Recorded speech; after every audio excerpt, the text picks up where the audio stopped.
آج میں آپ کے لیے ایک خاص وظیفہ لے کر حاضر ہوا ہوں۔ الحمدللہ رمضان المبارک کا مہینہ شروع ہونے والا ہے اور رمضان المبارک کی آمد ہے۔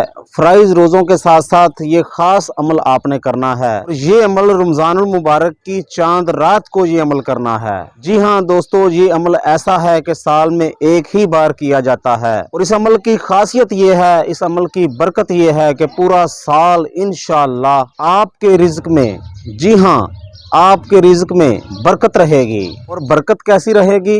اللہ تبارک و تعالیٰ آپ کے رزق میں کیسے برکت فرمائے گا؟ جیسا کہ پانی اونچان سے نیچان کی طرف تیزی سے آتا ہے، یعنی پانی کو اگر پہاڑ سے گرایا جائے تو نیچے کی طرف کتنی تیزی سے آتا ہے، اس سے زیادہ تیزی کے ساتھ آپ کے رزق میں برکت رہے گی۔ پورا سال انشاءاللہ تعالیٰ آپ فراغی کے ساتھ پورا سال گزار جائیں گے۔ اور وظیفہ کیا ہے؟ وظیفہ یہ ہے، وظیفہ سماعت فرما لیجئے۔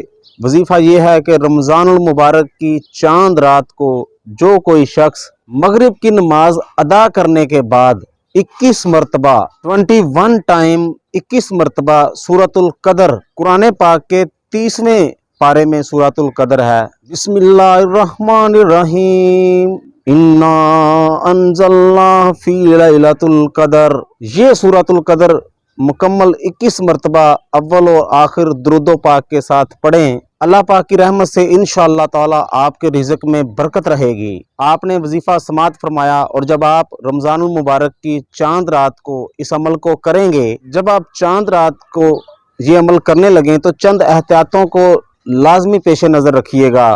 باوضو ہو کر آپ نے یہ عمل کرنا ہے اور قبلہ کی طرف رخ کر کے آپ نے یہ عمل کرنا ہے۔ اسی طرح جب آپ اس وظیفے کو کرنے لگیں تو زبانی بھی پڑھا جا سکتا ہے، لیکن بہتر یہ ہے کہ آپ قرآن پاک کو کھول کر، قرآن پاک کو ہاتھ میں لے کر، قبلے کی طرف رخ کر کر سورۃ القدر کی تلاوت کریں، اور قرآن پاک دیکھنے کا بھی ثواب ملے گا اور قرآن پاک کو چھونے کا بھی ثواب ملے گا۔ اور ایک بات اور ذہن نشین فرما لیجئے، وظیفہ شروع کرنے سے قبل صدقہ ضرور دیجئے گا، انشاءاللہ اس کی بھی ایک برکت ہوگی۔